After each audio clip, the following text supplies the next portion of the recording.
номи худованди бахшандаю меҳрубон, салому алайкум ва раҳматуллоҳи ва баракату.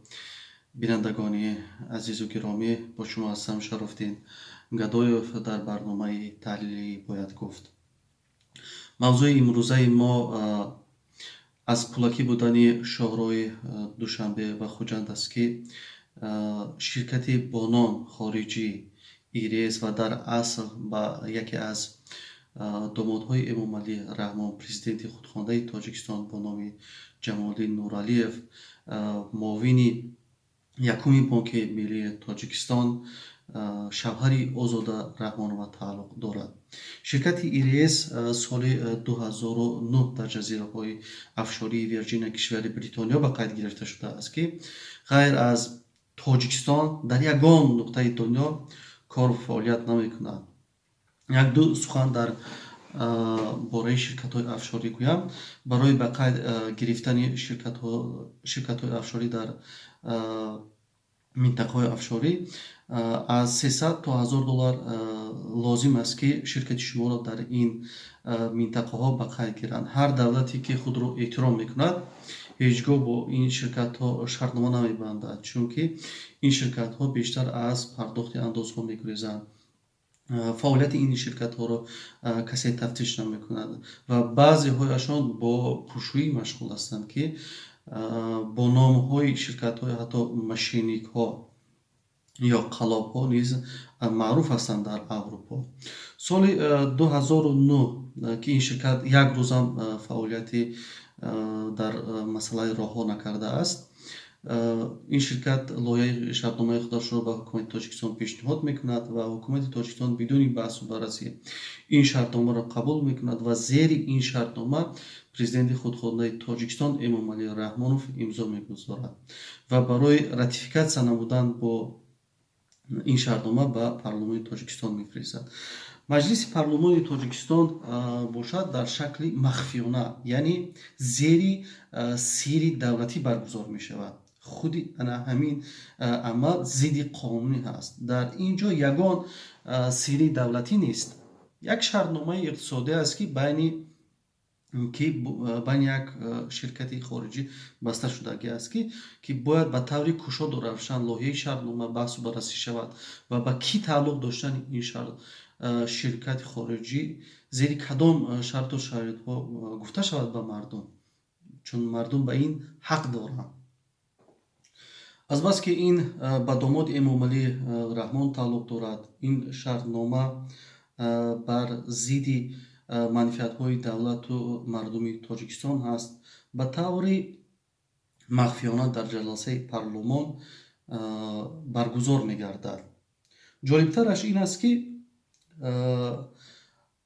аст ки ҳангоми баррасии лоиҳаи ин шартнома дар парлумон ин ширкатро ҳамчун ширкати хитоӣ муаррифӣ мекунанд ва суолҳои вакилон ки ин ширкат ба кӣ тааллуқ дорад, дар кадом давлат ва дар кадом суроға ба қайд гирифта шудааст, ба ин суолҳо ҷавоб намегӯянд. вазифаи ин ширкат дар Тоҷикистон чӣ аст? Нигаҳдорӣ ва таъмини роҳҳо аст. Ин ширкат солона бештар аз $60 миллион аз ҳисоби мардум аз ин роҳ пул ҷамъоварӣ мекунад. дар таъмир ва аз навсозии ҳамин шоҳрои Душанбе Хуҷанд бештар аз $400 миллион масраф шудагӣ аст ки аз ин $330 миллион қарзи хитой аст. яъне ин роҳ бо пули қарзи ва пули мардуми Тоҷикистон аз навсозӣ шудааст. хуб диққат кунед дар ин ҷо дӯстон, барои сохтмони шоҳрои Душанбе Хуҷанд ҳукумати Тоҷикистон ба муддати 20 сол қарзи фоизнок ба маблағи $330 миллион бо фоизи 2% қарз мегирад. мо ҳар сол пеши Хитой, кишвари Хитой $7.6 миллион фоизи қарзӣ аз буҷети Тоҷикистон метиҳем ки ин буҷети Тоҷикистон аз андози ману шумо пур мешавад. дар ин муддати 10 сол аллакай мо 76 миллион доллар аз ҳисоби буҷети кишвар ба кишвари Хитой танҳо фоизи қарзӣ додем. мо бояд пас аз 10 соли дигар ғайр аз ин 76 миллиони дигар фоизи қарзӣ диҳем. ғайр аз оне ки мо 330 миллион доллари дигар пас аз 10 соли дигар диҳем. яъне ки агар мо ҷамъ нигоҳ кунем 76 152 миллион 330 миллион 482 миллион мо бояд ба кишвари Хитой ин қарзҳоро баргардонем. агар ин пулҳоро дода натавонистем, кишвари Хитой боз як порчаи замини моро чихеле ки як порчаи замини моро кашида гирифта, боз ҳамин хел як порчаи замини моро кашида мегирад. ин дар таҷрибаи даҳҳо кишварҳо вуҷуд дорад ки ҳангоме ки кишварҳо пули қарзи чинро дода наметавонанд, онҳо дарҳол портҳояшонро, объектҳои стратегияшонро, заминҳояшонро бар ивази ана ҳамин қарзҳояшон мегиранд. мо низ шояд дар оянда бо ана ҳамин мушкилот, бо ин қарзҳое ки худи президенти худхонаи Тоҷикистон гирифта истодааст, ба манфиати домоду духтаронош истифода бурда истодааст, мо шояд бо ана ҳамин гирифтор шавем. роҳҳои пулакӣ дар бисёр аз кишварҳои пешрафтаи дунё ҳаст. фарзи мисол дар худи Фаронса, кишвари Великобритания, даҳҳо кишвари дигарро мешавад ном бурд.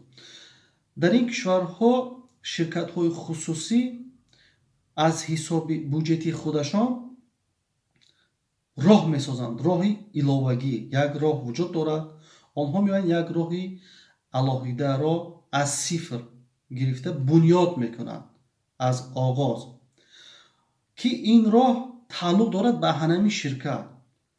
аммо ширкати домоди Эмомалӣ Раҳмонов барои мардуми мо роҳ насохтааст, балки як роҳи мардумро ба мисли роҳзан аз худ кардааст ва солона 60 миллион доллар аз ҳисоби мардум ҷамъоварӣ мекунад.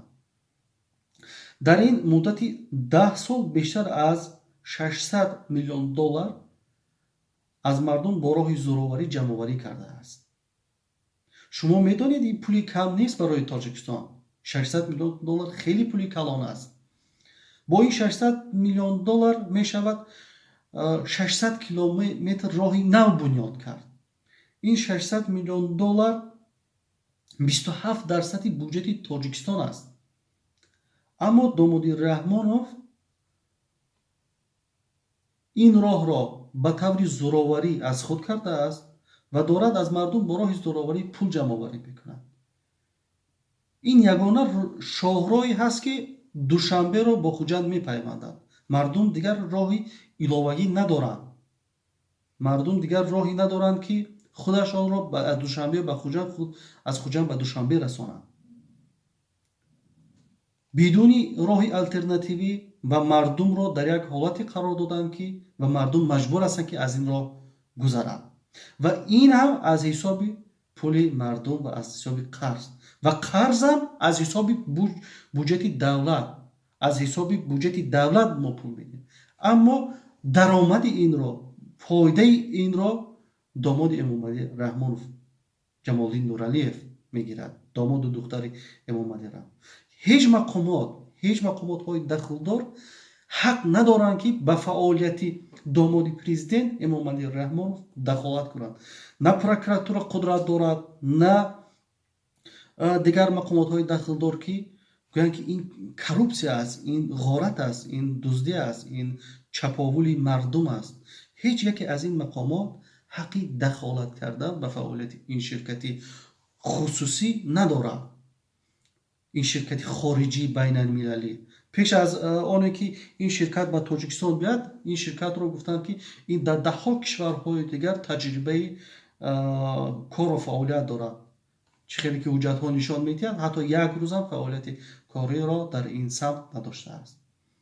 рафта дар 300 доллар ин ширкатро $2000 ба қайд гирифтанд, омадан ҳамчун ширкати хориҷӣ муаррифӣ карданд ва доранд бо номи ширкати хориҷӣ мардуми Тоҷикистонро ғорат мекунанд. ин як намуд ғорати рӯйрост ва як намуд афера аст. ман дигар инро чиз дигарро гуфта наметавонам. بیایید یک دفعه تحلیل کنیم و نگاه کنیم که از آن همین 60 میلیون دلاری که داماد امامعلی رحمانов برای زورآوری از مردم جمع آوری میکند چقدرش در همین راه مصرف میکند. اینها حدودا 50 تکنیک دارند که این ارزش این تکنیک ها از 30,000 تا 45,000 دلار است و برای واردات این تکنیک ها هیچ اندازی نمیسپارند، از انداز آزاد هستند. اگر در این تکنیک ها 50 راننده گیرند و یک 20 نفر دیگر در مسئله تامین راه ها داشته باشند، یک 50 نفر دیگر در مسئله پول جمع کردن و کارهای دفترداری داشته باشند، این در مجموع میشود 120 نفر. اگر همین 120 نفر بسیار معاش گیرند، این 450,000 دلار رو در یک سال تشکیل میکند. در مسئله سوشواری نگاه کنیم، شاید 300,000 دلار دیگر در مسئله سوشواری مصرف کنند. 1,200,000 شاید در مورد انعامات شغال و بیتون اینها. این در مجموع در یک سال از 2 میلیون دلار زیاد نمیشود. اگر این تکنیک ها را نگاه کنیم برای 5 سال این 400,000 بسیار اگر مصرف کنند 2 میلیون دلار، بسیار از این هم زیادتر مصرف کنند این 3 میلیون دلار. 3 میلیون دلار کجا و 60 میلیون دلار کجا؟ انصاف هم خیلی چیزی خوب است اگر که به شرطی که در خانواده امامعلی رحمان وجود داشته باشد. اینها حتی سال 2018 دالان‌های ضد ترمایی را از حساب گرانت‌های پاکستان ساختند.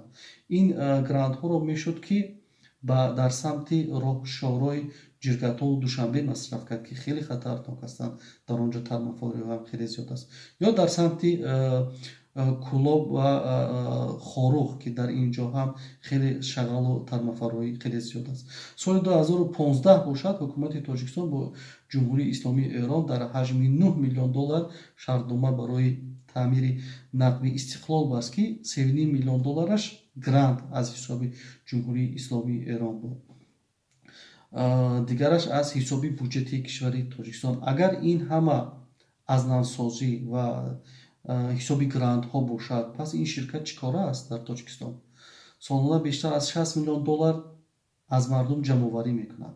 چرا این شرکت داماد امامعلی رحمانov از انداز آزاد کردن 60 میلیون دلار درآمد میکنند؟ برای چی باید که این شرکت باید باز از انداز آزاد باشد؟ چرا این همه پول مفت رو میگیرن انداز نمیسپارن؟ پول مفت به دستشون میاد اما آموده نیستن که از این انداز سپارن مبلغی که اینها درآمد میکنند. و انداز رو باید که مردمی بیچاره، مردمی که بی پشت و پناه هست باید آنها سپارن و اینها هیچ انداز نمیسپارن. در تاجیکستان بیشتر از 2.5 میلیون عدد автомашинҳои نقلاتی هستند که حدود 800,000 ماشین‌های بارکش تشکیل میکند. هر یک автомашинаи сабукрав در تاجیکستان از 35 تا 70 دلار سالانه انداز میسپارد و بارکش باشد از 200 تا 300 دلار انداز میسپارند.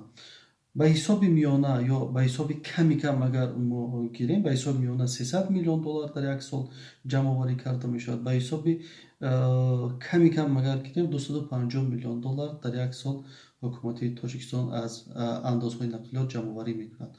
آیا حکومت تاجیکستان نمیتواند که سالانه از حساب اندازهای نقلیات 3 میلیون دلار برای نگاهبین شهرهای دوشنبه و خوجند جدا کند؟ آیا حکومت نمیفهمد که پولکی شدن راهی چنگ و دوشنبه این به منفعت مردم نیست، به قیمت نرخ و نواها در تاجیکستان تاثیر میکند؟ اینجاست که امامعلی رحمانov هیچگاه به منفعت مردم، به منفعت دولت کار نکرده است. منفعت داماد، دختر و فرزندان امامعلی رحمانov از منفعت ملت و دولت بالاتر است.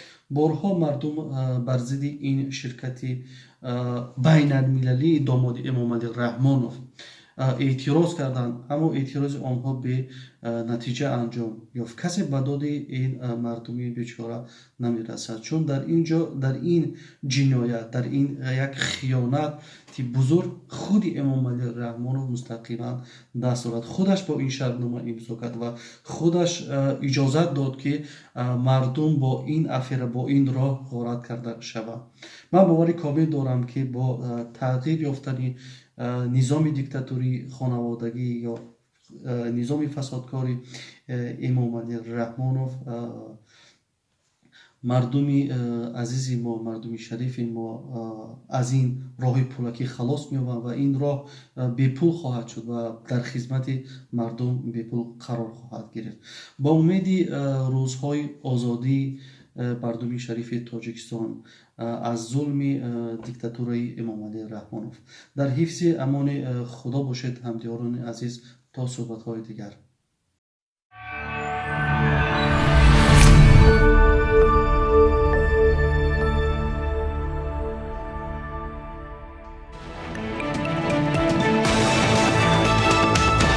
رادیوی پیام، در فضای سیاست صدای جدید. رادیوی پیام، علم، فرهنگ، نوید. رادیوی پیام، مشورت، بحث، گفت و شنید. در تمام دنیا روی رسانه اینترنتی رادیو پیام .net